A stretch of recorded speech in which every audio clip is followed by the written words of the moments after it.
80-an awal, booming film-film tentang BMX ya kan. Ada BMX Bandit, sing main iki Nicole Kidman, Pak. Cek SMA rek. Sok ngerti. Cuk.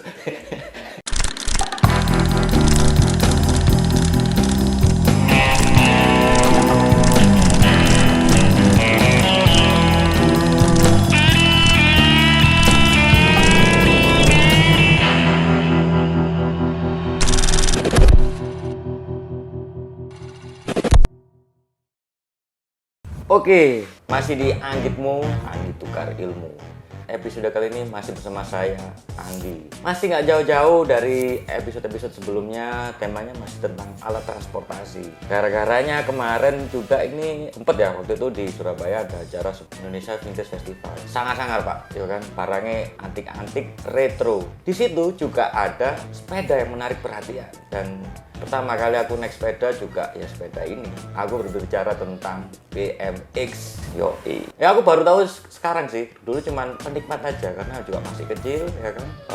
Informasi juga cukup terbatas. Pokoknya zaman itu sepeda yang paling oke, zaman cilik SD pengen nih BMX. Yoi. Bicycle motocross, kepanjangan dari BMX. X-nya apa? Ternyata akronim dari cross X ya kan. Bukan mantan X. Ternyata sejarahnya cukup panjang ya, baik di Indonesia sendiri maupun di luar negeri. Semua anak kecil zaman dulu pasti naiknya sepeda apa? Unta? Bukan. Sepeda mini. Nah, sepeda mini yang rata-rata roda ada jadi dari roda 12, 16, 20. Ketika usia anak ya kira-kira kelas 5 SD gitulah baru naik sepeda roda 20 ya kan. Top! Tahun 60-an akhir di Inggris sendiri itu ada satu pabrikan sepeda namanya Raleigh. Raleigh ngeluarin chopper. Asu sih. Chopper yang setirnya gini. Itu gara-garanya di Amerika sendiri lagi booming film American Chopper nggak salah. Motornya gini lah pokoknya. Chopper hippies lah ya. Top! Ternyata tren itu lari ke Inggris. Digemari anak-anak kecil waktu itu. Dia pengen setirnya gini. Jadi sepeda biasa, sepeda mini, cengki lah. Setirnya gini. Yoi. Ternyata itu sama Raleigh didesain. Menurut Raleigh akhirnya mengeluarkan sepeda namanya Raleigh Chopper. Dari ya sekitar 6 bulan akhir lah. Dia ngeluarin itu dari 3 tipenya MK1, MK2, MK3. Nah, aku nggak bicara tentang choppernya, cuman aku lebih ke ini ya, menuju BMX-nya ini yang seru nih. Top! Seperti manusia, evolusinya, ya kan? Monyet, apa manusia. Seperti itu juga BMX sepeda mini Raleigh Chopper tahun 6 bulan akhir masuk ke eranya motobike. Belum motobike, maksudku swing fastback yang itu era-era 70-an sing frame-nya itu rainbow ya kan. Gantet. Itu biasanya frame-nya dipakai waktu itu booming di tahun 2000-an lowrider. Nah, itu frame-nya benar dari frame klasik sepeda mini zaman dulu. Lalu lari ke motobike. Motobike ini benar-benar kayak trail konsepnya. Akhirnya kan meracuni ke anak-anak kecil pada itu. Sayangnya Raleigh Chopper ini sangat mahal harganya, sangat mahal. Akhirnya mereka berpikir kreatif anak-anak kecil ini. Oh, diapakno ya, cek boys gitu. Waktu itu lagi tren di Amerika itu trennya motor trail. Motor trail mulai booming di tahun-tahun 60-an akhir. Makanya di tahun-tahun itu juga film-film di Indonesia bajingannya apa? Numpak trail, Pak, ya kan? Rhoma Irama, Cintaku Kampus Biru, Roy Martin. Karena itu eranya memang tahun segituan. Ini menurutku, atau kalau sobat Agitmu ada masukan, tulis di kolom komen ya kan. Sok-sokan cuk deh. Waktu itu akhirnya mereka dimodif dan kebanyakan itu kan muncul tren itu di daerah, kalau Amerika ini di California yang terkenal dengan pabrikan sepeda Schwinn. Schwinn sendiri kompetitor dari Raleigh. Raleigh berasal dari Inggris. Dua industri ini yang sangat kuat dan menjadi impian anak kecil untuk mempunyai sepeda dari pabrikan tersebut. Masuk ke situ langsung dari Schwinn itu frame rainbow ya. Jadi ada Schwinn Tornado itu mengeluarkan benernya kayak Schwinn biasa, kayak Stingray itu ada di sepedanya kalau kamu tahu yang dipakai sama Lucas di film Stranger Things. Sepeda itu yang mengantarkan peralihan ke motobike. Jadi yang motobike yang paling terkenalnya ada Kawasaki PX100 itu bentuknya kenceng-kenceng baru akhirnya 70-an akhir 79 ke 80 ke 81 terciptalah penyempurnaan frame diamond. Frame diamond yang akhirnya BMX itu. Di situ akhirnya 80-an awal, booming film-film tentang BMX ya kan. Ada BMX Bandit, sing main iki Nicole Kidman, Pak. Yo, SMA re. Sok ngerti, Cuk. Ya pokoknya zaman mudanya dia lah, itu main film BMX Bandit. Lalu juga ada keluar sekitar tahun 83 kali ya, Red, RAD, Red. Frame-nya masih 80 awal ya, frame-nya masih frame race, masih biasa frame race gini, bannya ban pacul ya, atau ban kupu-kupu istilahnya. Itu dipakai di tanah lapang. Nah ini nih, Haru ini yang mempopulerkan freestyle juga salah satunya, dan itu diciptakan oleh Bob Haru, dulu pembalap lintasan tanah ya, BMX race, yoi. Dan waktu itu dia menjadi stuntman-nya di film E.T. Tapi sepedanya sepeda Jepang, itu sepeda itu di kolektor bisa sampai 30 juta. Kuwahara E.T. Ya sepedanya dipakai terbang loh, di bulan nah itu top. Bob Haru terinspirasi, dia bikin sepeda, akhirnya melahirkan sepeda melegenda Haru, yoi. Haru freestyle, Haru Master, Haru Group One, Haru Race. Ini sepeda-sepeda yang meracuni anak-anak Indonesia pada waktu itu. Aku sendiri di Surabaya cuma satu toko tok, daerah Nemohen. Sepeda digantung situ tok. Cik diro iki. Bapakku, ojo sing iku, sing iki. Cuk deh. Ternyata yang digantung itu yang build up Amerika. Aku disuruh beli Taiwan sama bapakku, iki yang murah. Memang sampai segitunya. Terus akhirnya Haru sendiri juga menciptakan sepeda-sepeda yang style lain ya, kayak MTB dan lain-lain. Ya ini Haru.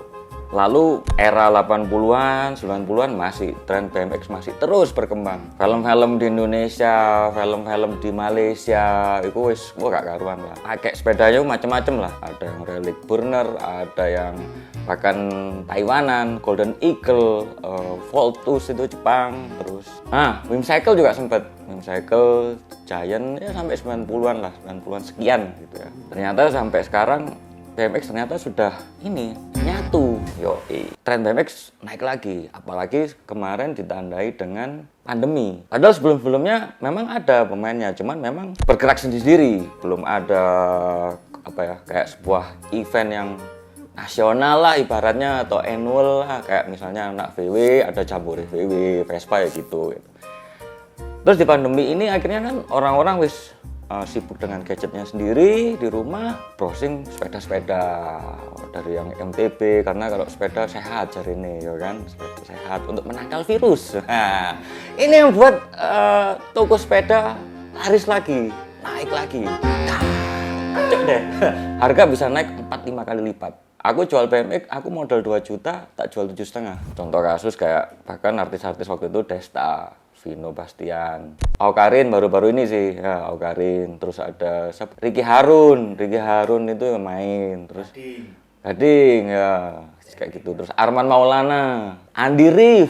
Nah, karena mereka merasa ini sepedaku zaman kecil, ya mungkin bisa rasa penasaran, membayar rasa penasaran waktu itu, waktu kecil, karena gak kebeli. Waktu itu aku yang ngono BMX. Waktu itu yang pertama metu ya Haru Race, warnanya chrome. Waktu itu chrome sangat jarang. Itu full chrome, Pak. Regane larang, Pak. Dari bapakku itu seharga motor Astra Prima waktu itu. Cuk deh. Nah, ini yang lucunya, lalu dari zaman itu pandemi, jembatannya ini dari ini ya, rata-rata orang umur 28 ke atas kali ya, karena itu tadi mereka suka ini zaman ketika kecil yang dimana ditarik tahun 90-an ke belakang, mereka ketika usia 8 sampai 14 tahun lah masih pakai BMX gitu ya. Harganya variatif sampai ke part old school, hubnya Susue, stemnya pakai SR. Uniknya BMX ini, kamu beli part semahal apapun, selangka apapun, tapi nggak ngefek di performance sepedanya gitu. Sok-sok acuh. Ya lucu sih, maksudku kalau kamu main MTB atau road bike, kamu beli grup set yang racing, ini enak, enteng. Nah, BMX frame wah abot-abot, Cuk.